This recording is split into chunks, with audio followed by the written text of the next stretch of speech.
Why is Gordon Ryan so good? Lex Fridman asked John Danaher this question in their recent conversation. And it's an interesting question because John has many students, but yet there's only one Gordon Ryan. And John points out Gordon's incredible ability to recall information and also his defensive expertise, which gives him the confidence to pull the trigger when opportunity arises. They also discuss the pride that Gordon has in his technical ability that does not allow him to be content with a satisfactory result and leaves him always searching for a more optimal outcome. Over the past week, I've spent a lot of time thinking about this question, and it's actually the first time in my YouTube career where I've made a video but then deleted it and started from scratch. Because as I thought about it more and more, there seemed to be one principle that stood out among the rest. And I wanted to be sure to highlight that principle throughout the video. So I invite you to come down the rabbit hole with me as we dive into this question and compare Gordon Ryan to Rickson Gracie and Floyd Mayweather in an attempt to answer the question, Why is Gordon Ryan so good?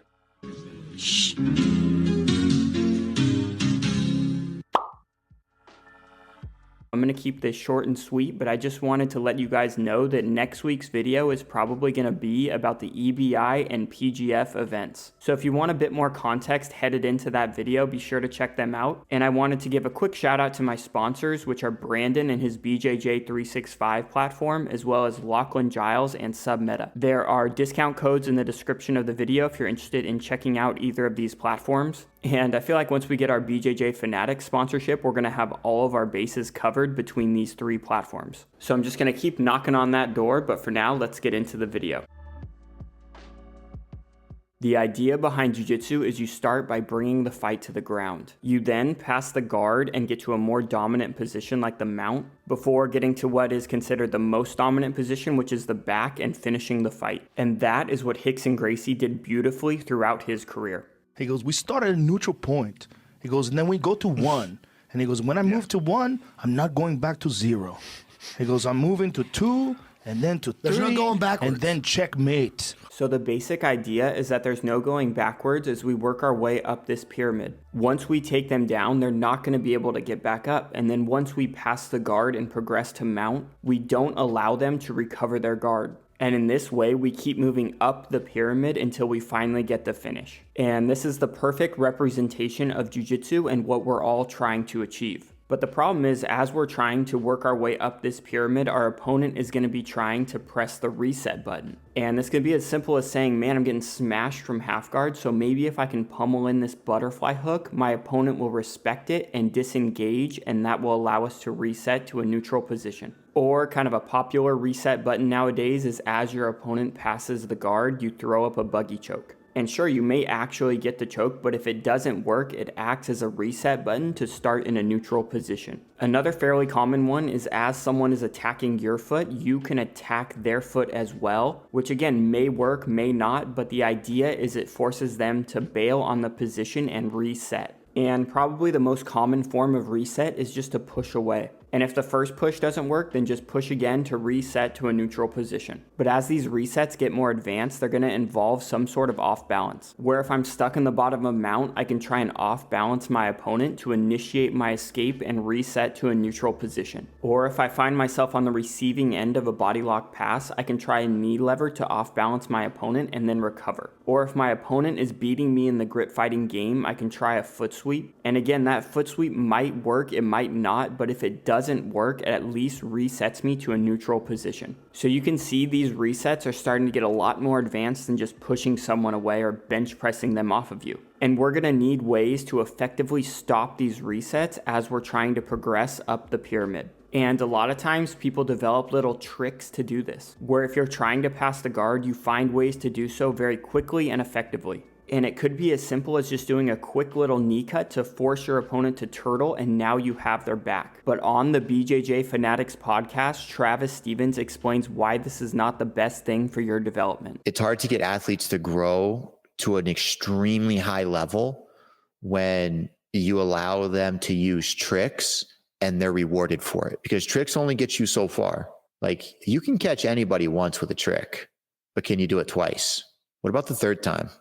What about the fourth time? And probably the most classic jiu-jitsu trick is the baseball bat choke. And it is rewarded because it does work sometimes and it's what people want to see. I've never gotten anywhere close to 530,000 views. And as you can tell, I'm a little bitter about it. And I think part of the reason why I haven't gotten this many views, because my voice is extremely annoying. But another part of it is that most people are not jiu-jitsu nerds like you and I, and they want to see some fast-paced fireworks. And when people use tricks, it has the same effect as a one-punch knockout in boxing. But when people pass the guard using checkpoints, it tends to be more slow-paced. Now, an example of a checkpoint would be something like this weave position here or a body lock. And some checkpoints that Gordon Ryan likes to use a lot is this chest-to-chest half guard position, this kind of high tripod with your head on the far shoulder position, and this overback grip. And I'm just going to make up numbers to make this easier to understand, but the idea behind a checkpoint is that from a standard open guard position, let's say the person on bottom has 10 options. But if we're able to get to a checkpoint like the weave position, now the bottom person only has 5 options, making them more predictable. And when your opponent starts to become predictable, that's how you make it look like you're always one step ahead of them. The man on bottom is doing well. He's doing the right things, but the other guy's just been here too many times and is a half second ahead of every decision being made. So an example could be we start in a neutral position, but then we progress to our first checkpoint of getting chest to chest in a low half guard. And now we work to get to our next checkpoint, which is to control the head and shoulders. And a third checkpoint could be to get double underhooks. And with each subsequent checkpoint, our opponent has fewer and fewer options to off-balance us and hit that reset button, to the point where their only option could be to try an Ezekiel choke. So instead of having a quick trick to pass the guard, there may be 3 or 4 checkpoints we use along the way to progress up the pyramid. But this is the part of the video where things start to get really interesting and is the primary reason I think you and I are not like Gordon Ryan. And shout out to my instructor, Mike Morrell from the Cave Academy, for giving me the inspiration to use this boxing analogy because I think it works perfectly to portray this point. If we look at the boxing match between Floyd Mayweather and Conor McGregor, Conor came out trying to punch Floyd in the face, which is similar to trying to do a quick knee cut and get to the top of the pyramid as fast as possible. And why wouldn't Conor do that, right? He's had a ton of success doing that in his past. But if you watch Floyd, he uses little short shots to the body and sometimes the head. But the most important thing is he's constantly putting pressure on Conor. And these punches are not intended to knock Conor out. He's just trying to touch him and keep Conor active.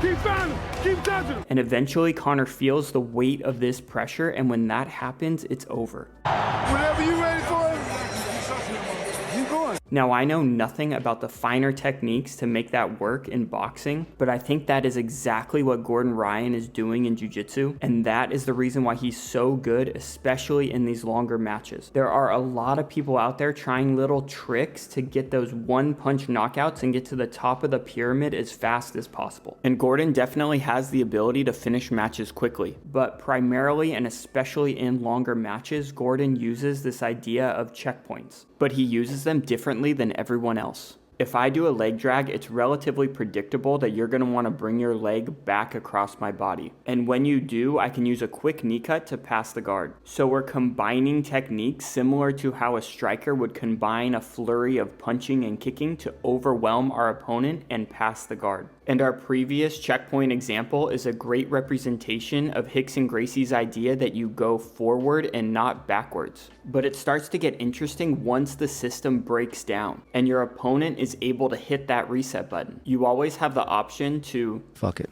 try a leg lock. But people are very insistent on finishing the guard pass. And as you invert to defend my knee cut, I'm trying to transition to a leg drag. And as you defend my leg drag, I transition to a knee cut. But if this flurry of attacks does not work, I just spent a lot of energy and we often end up back in a neutral position, which gives our opponent the ability to catch their breath, where Gordon uses checkpoints as a way to put constant pressure on his opponents. Recently, one of Gordon's favorite checkpoints is this high tripod with his head on the far shoulder, and he likes to progress to this overback grip. But as Andre hits the reset button, he is able to reset, but he resets back to that checkpoint. Gordon is able to achieve this by not committing so much to his techniques. And he basically says, okay, Andre, you can hit that reset button and I'll go backwards into my checkpoint. But Gordon's goal isn't to pass, it's to make Andre hit that reset button as many times as possible.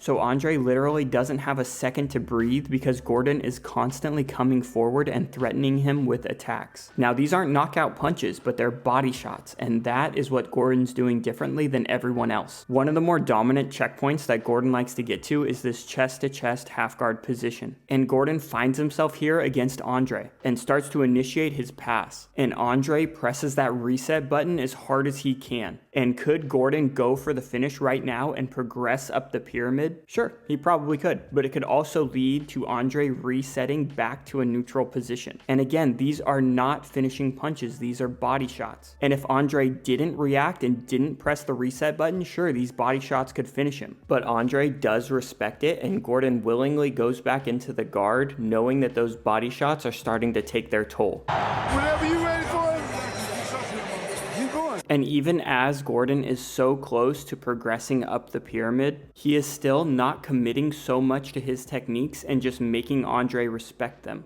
And as I'm making this video, Gordon posted on Instagram talking about this sequence in his match with Felipe Pena. And he basically says, yeah, I mean, if Felipe Pena didn't do anything, I would have taken his back. But he did respect it, and I didn't take his back, which is fine. I'm not expecting to knock anyone out with these body shots. I'm just trying to wear you out because I understand pacing better than anyone else in the game. So this post couldn't have come at a better time, and it fits in perfectly with what we've outlined throughout this video. And in a match where Andre most likely had a very tactical game plan, Gordon showed that he understands pacing better than anyone in the game. And I believe he's able to achieve this level of dominance in longer matches because of the principles we've outlined in this video. So in conclusion, there are levels to this game. Level 1 thinking is you're trying to look for little tricks to get up the pyramid as fast as possible.